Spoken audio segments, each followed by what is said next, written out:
J'avais encore besoin de mon père, j'avais encore des choses à lui dire, j'avais encore des moments à passer avec lui, des enfants à lui présenter.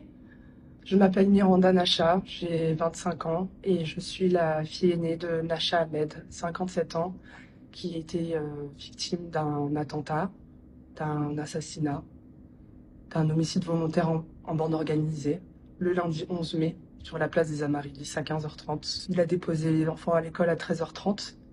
Il s'est dit qu'il allait rejoindre ses amis, sa bande de potes habituelle, pour boire un café avec eux, le temps d'attendre que la sonnerie de l'école sonne pour aller chercher ses enfants. Et puis, ses enfants ne l'ont jamais vu parce qu'il a été sauvagement assassiné par un individu à la Kalachnikov, criblé de balles dans le dos quand il essayait de se sécuriser. Mon père était un homme joyeux, souriant, chaleureux, toujours le mot qui fait rire, très généreux, attentif et très souciant de son entourage. Il était la lumière de sa famille, il était très impliqué dans le social, dans son quartier. Il se mobilisait comme il le pouvait. Et c'est cette image que nous souhaitons garder de lui. Et il laisse un enfant de 4 ans, de 8 ans et de presque 12 ans. Il nous laisse seuls, mais pas à cause de lui, à cause d'un criminel. Il laisse une femme seule.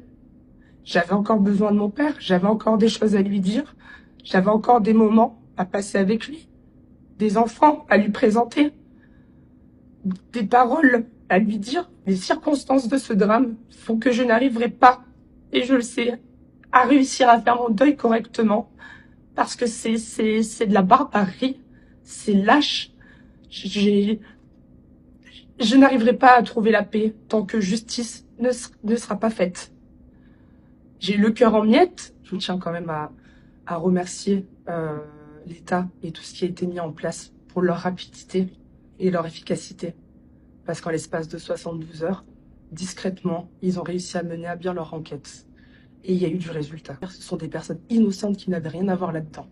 J'attends de l'État vraiment qu'ils réussissent à mettre en place des choses qui peuvent être effectives rapidement et sur le long terme pour éviter que cela se reproduise dans le sens où personne ne me ramènera mon père, Adilson non plus. C'est trop tard pour nous, mais c'est peut-être pas trop tard pour les autres.